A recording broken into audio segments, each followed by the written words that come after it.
Hello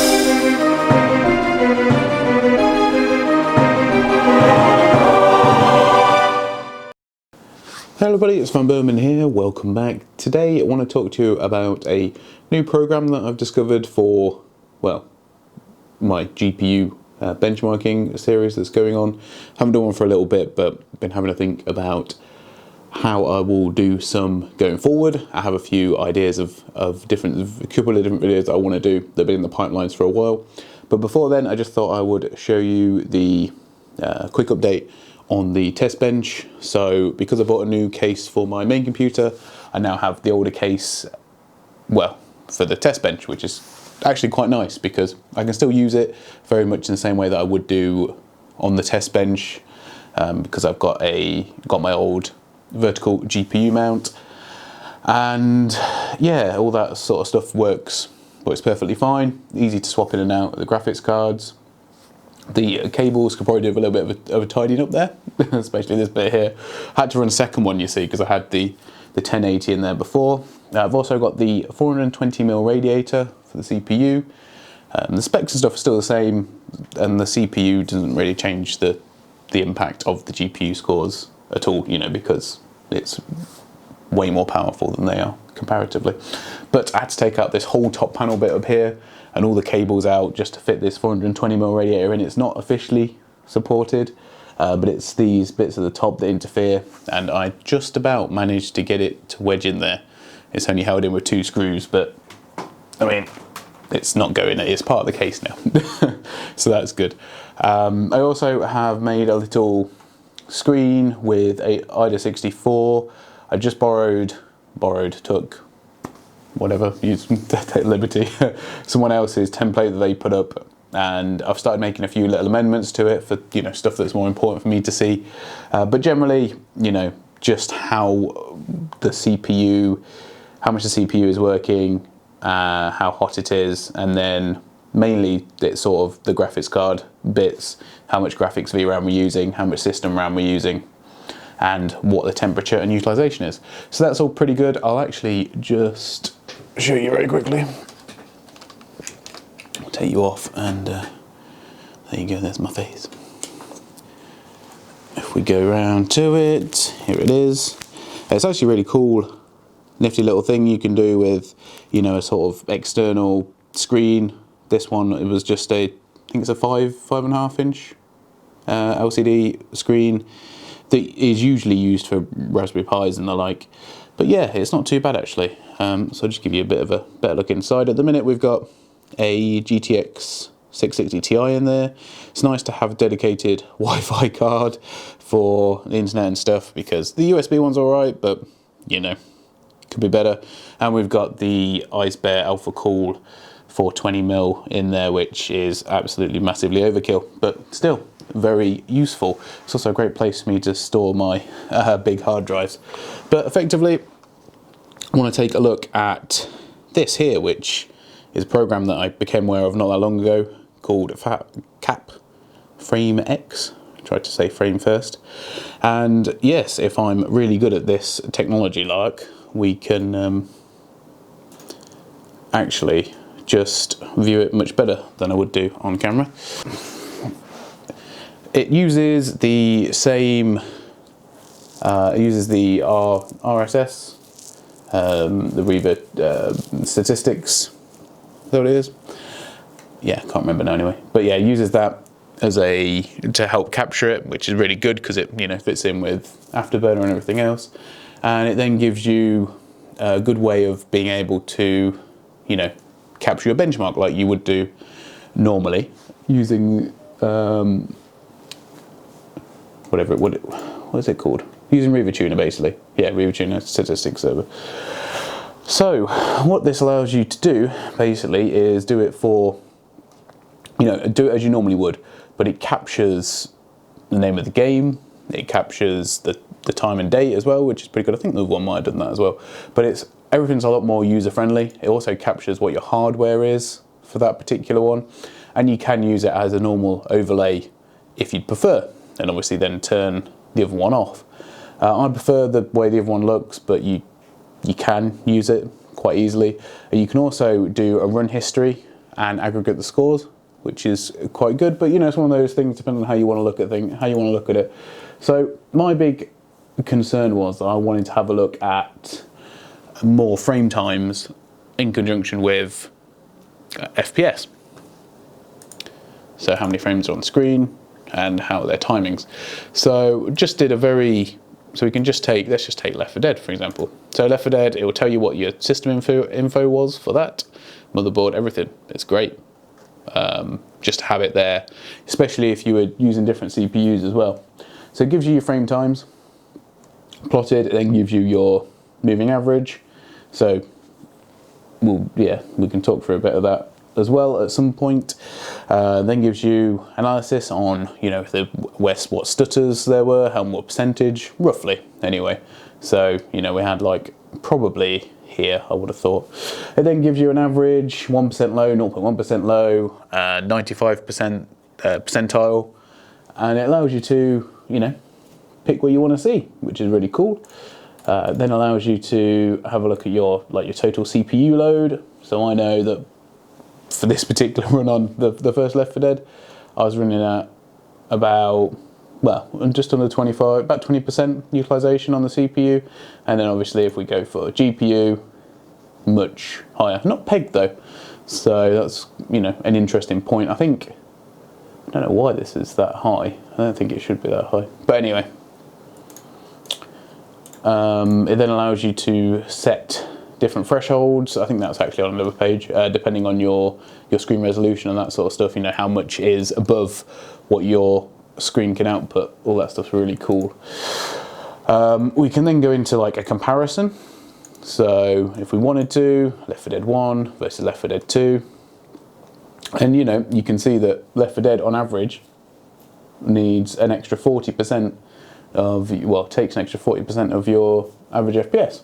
And stuff like, you know, just little things like that we can really use to analyze a GPU's performance a bit better, and also analyze the difference between different games as well. I know it's only it's only one system with one graphics card, but that is absolutely astounding to me, seeing as they're, as far as I'm aware, built on the same engine.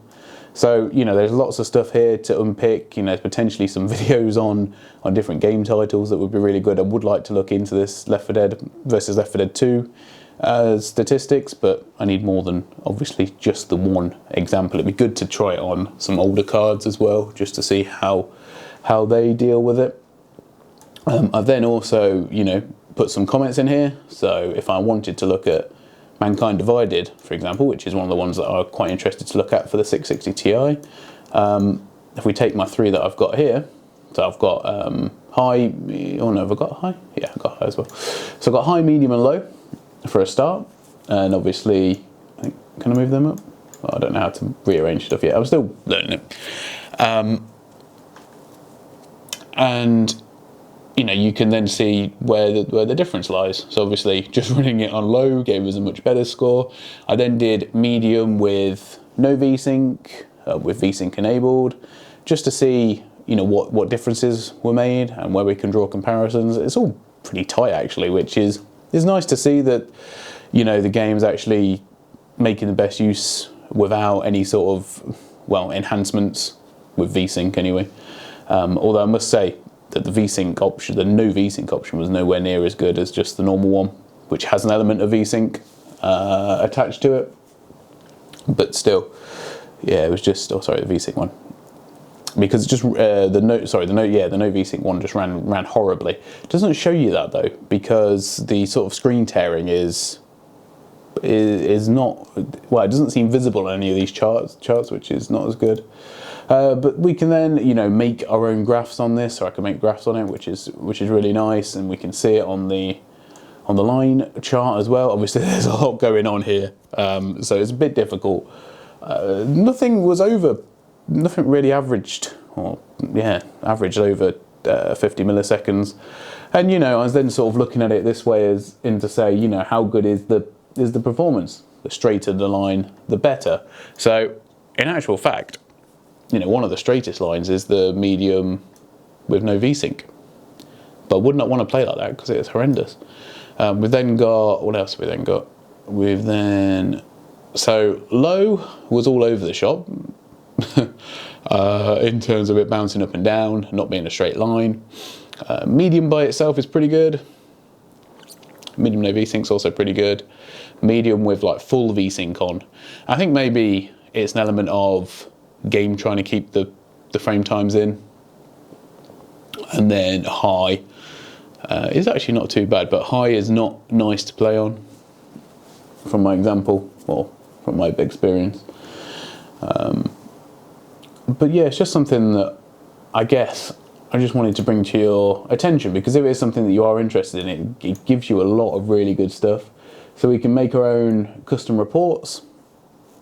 So it gives you it basically just in a almost like an Excel type of thing, really. You can take your screenshots as well. I don't know if you can export these reports or not. I'm not really aware. But, you know, give you the particulars, how long you recorded it for, what system you used, all that sort of stuff.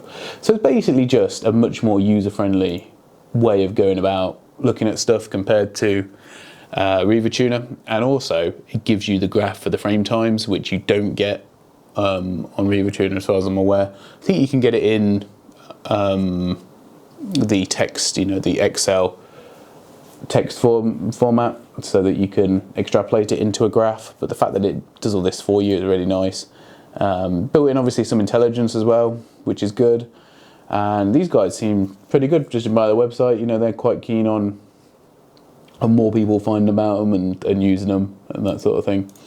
There may well be other ones that do a similar thing that are better, but this is just the one that I've stumbled across. So yeah, I seem quite happy with it at the minute. It gives us more of a chance to do a little bit more in depth when it comes to looking at other graphics cards potentially, and, you know, looking at graphics cards against each other. You know, the next level down, I suppose, as opposed to just frame rates.